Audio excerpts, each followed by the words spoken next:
Big 808s, pop track, everybody wants these tracks to be loud. Let's check it out. You know that you can never fail me. You only got one life to nail it.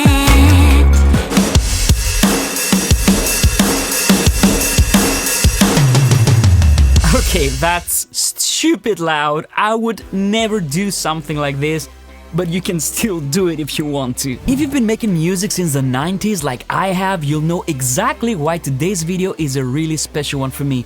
Today, we're talking about the successor to one of the most influential plugins in modern music production. Very few plugins have had the impact of the Waves L1 and especially the L2 Ultramaximizer. I've told stories before. Back then we'd run a mix through an elaborate analog mastering chain worth over $60,000, and yet sometimes all it took was slapping an L2 on the master bus on a great mix, of course, to make the client happy. You just had that sound, the loud mid-range forward, slightly aggressive character that everyone expected to hear. Fast forward to today, Waves have just released the L4 Ultramaximizer. Now the L2 had character, but let's be honest, it wasn't exactly transparent. The L4, on the other hand, takes things in a completely different direction. So as you can imagine, I was very curious when Waves announced they're coming out with the L4, so I've put it through its paces, and in this video I'll show you what it can really do, so that by the end you can decide for yourself if this is a plugin worth investing your hard-earned money in. Let's check it out.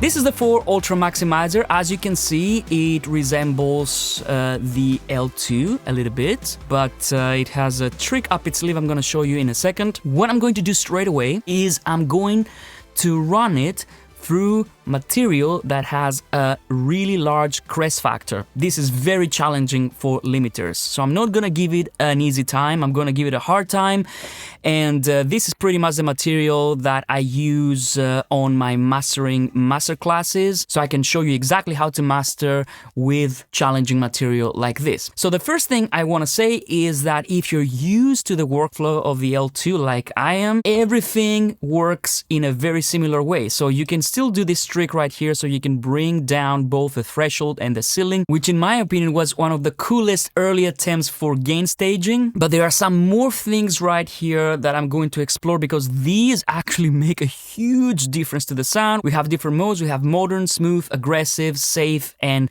we also have the L2 algorithm in there. We have delta, so we can hear what the limiter does. We have gain match. We have oversampling, so I'm going to go straight to 8 times oversampling here. And we have a different view that allows you to have a more modern kind of view for your L4 Ultramaximizer. Okay, so to begin with, I want to work a little bit like I would work with the L2. So I'm going to bring down both the threshold and the ceiling.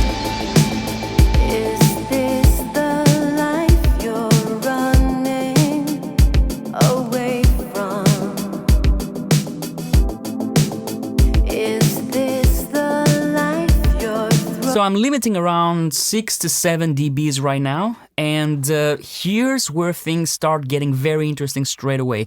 First of all, we have a stereo link, which means that I can tell L4 to limit both left and right channels in the same way. So if you have like a very loud tom on the left, the right channel is going to be limited as well. But in this case, I like to set this to 0. So I'm going to give it freedom so that we can get a wider sounding master. Now this applies to limiting. Clipping remains separate even if you have stereo link all the way to 100. And now I want to talk about this feature that immediately got me super interested, and this is the upward compression. And this you can control right here. Now what I'm going to do is I'm going to bring up the ceiling to -1, and now things are going to get loud, but I want to actually use this plugin in a way that I would actually use it. And we also have the LUFS values right here. So let's check it out. I'm gonna go down to 12 dBs of threshold. -16 LUFS, right?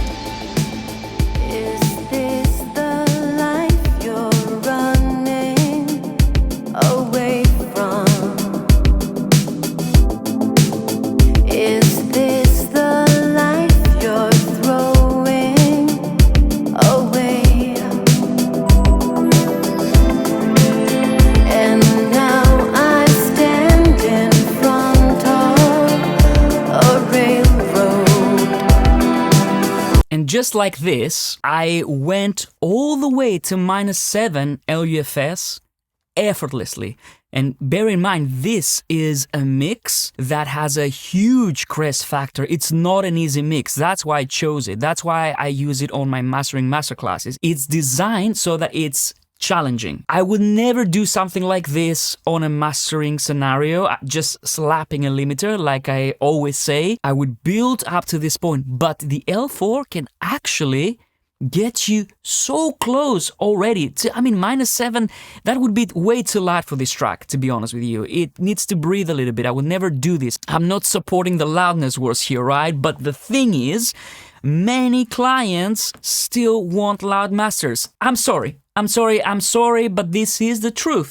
So if you have tools that can deliver this, they are very useful sometimes. Now, let me play a little bit with the release and the clip, because the clip is very interesting. Is this the life you're running away from? Now, if you have a shorter release, so if you set the slider a little bit to the left, then you're going to get a more aggressive sound. If you do it too much, you might end up into distortion territory, so be careful. Is this the life you're running away from? Is this the life you're throwing away? And check out this upward compression, how nicely it fills this space between the different hits. Now let's go into the chorus. I'm going to switch to the other view that we have right here, which is a little bit more modern if you ask me, but I still like the old view. So I'm not sure which one I'm gonna use. Let's try and push it now. I've got a lifetime to begin. My reach is starlight. I've got a lifetime to be seen. Shine like a pulsar. Is it wrong or is it right? Don't know. Okay. That's. I would never go this loud on a track like this, but I can safely go up to -6 LUFS territory without it sounding crunchy and without it sounding destroyed, and that's very impressive. Okay, now what I'm gonna do, I'm going to keep it like that. I'm gonna play with the clip. This actually reminds me a lot of my Better Maker hardware limiter that allows you to blend between limiting and clipping. It's one of the reasons why I bought this hardware device, and this right here works in exactly the same way. So if I go all the way to 0.10, it's just a limiter. And I'm warning you, I'm going to exaggerate here so that you can hear the character of the limiter versus the clipper. So right here we have no clipping. Over here we have very aggressive clipping. Let's check it out. I've got a lifetime to begin. My reach is starlight. I've got a lifetime to be seen. Shine like a pulsar. Is it wrong or is it right? Don't know. I'll be lost in space and time. Okay, that's kind of silly, -4.8 LUFS for a track like this. Let's try out the delta for a second because I find this very interesting. What difference the plugin makes to the sound? Catching the transients.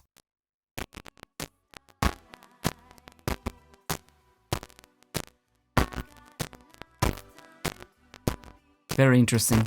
Okay, now let's try the upward compressor. I've got a lifetime to begin. My reach is starlight. I've got a lifetime to be seen. Shine like a pulsar.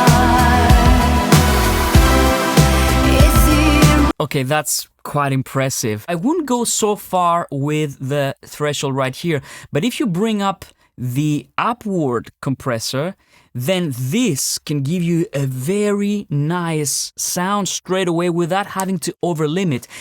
If you combine this with the clipping, then you can get extremely loud if you want to. Let's try a different track from Couch Poets. It seems like everything here in our world just might be coming down to a constant fight for the spotlight.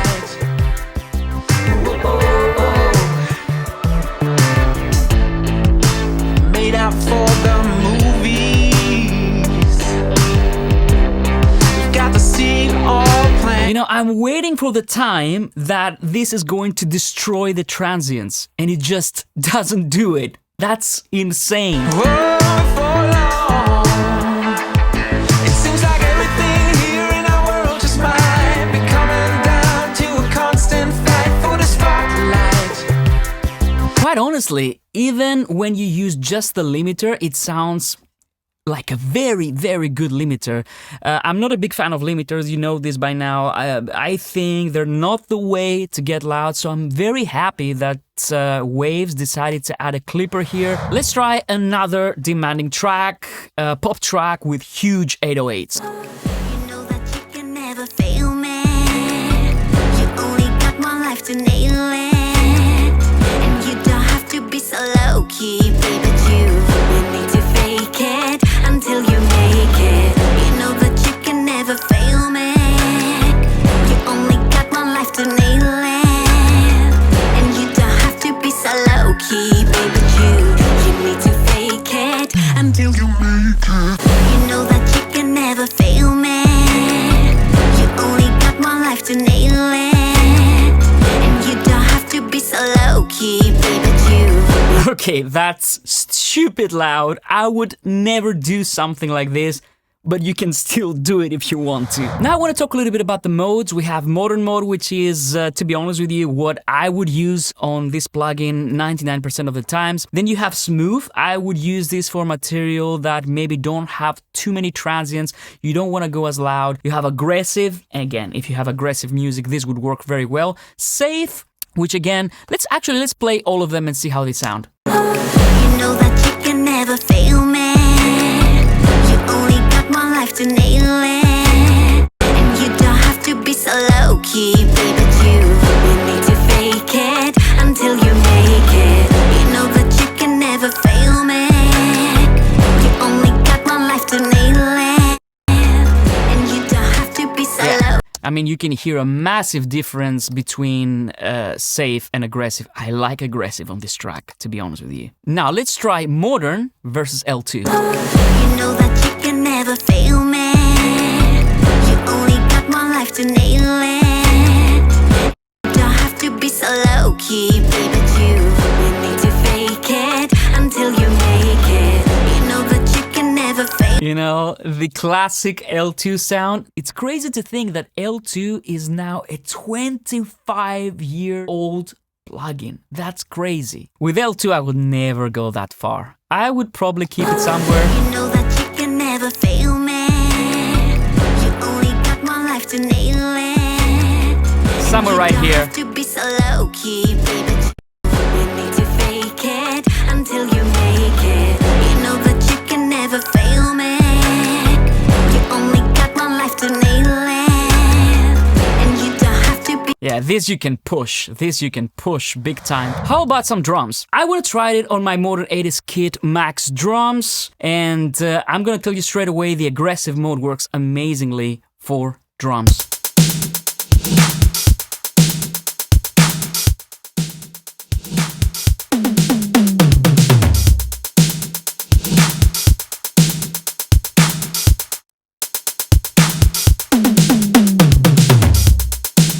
Has a lot of punch.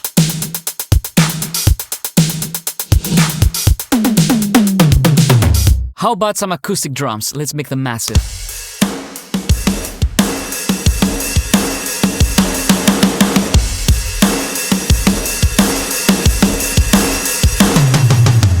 Okay, here I would try and use no clipper, just limiter, and play with the release a little bit.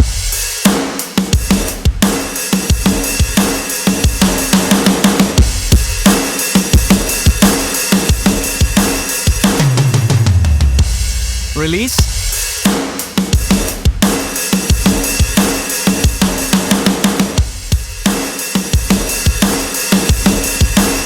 And let's bring up this upward compressor. Now I've level matched the peaks. Let's see how it sounds.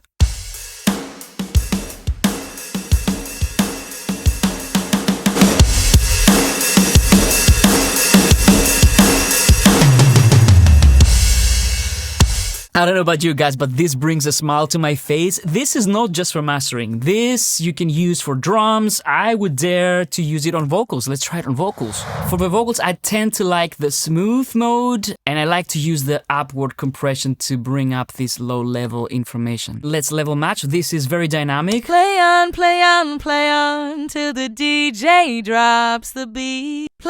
And with. Play on, play on, play on till the DJ drops the beat. Play on. And of course, with vocals, the upward compressor works incredibly well. And again, I would set this towards limiting when it comes to vocals. But if you want a little bit of a gritty sound and you want to add a tiny bit of saturation, you can go towards clipping. Play on, play on, play on till the DJ drops the beat. Play on, play on, play on till the DJ drops the beat. Play on, play on, play on till the DJ. But still, it gives you a very nice produced vocal sound. I have to say, I'm very impressed with the L4 Ultramaximizer. Not only because it can make things loud that everybody expects. There are many plugins that make things loud, but it actually gives you many options.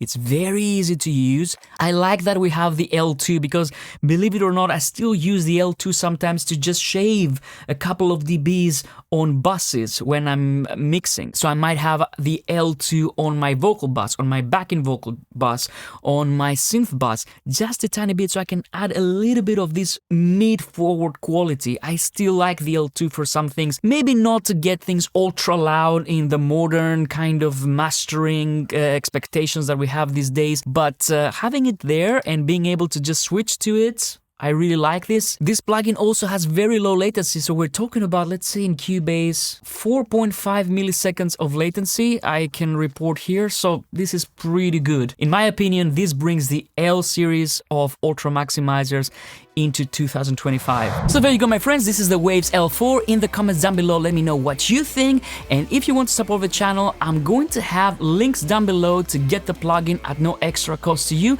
And of course, don't forget to check out my instruments, the Modern 80s Kit Max, but also my mastering courses, and of course, my Ultimate Cubase Masterclass if you want to become a Cubase ninja. Thank you so much for watching, and I'll see you on the next one. Bye-bye.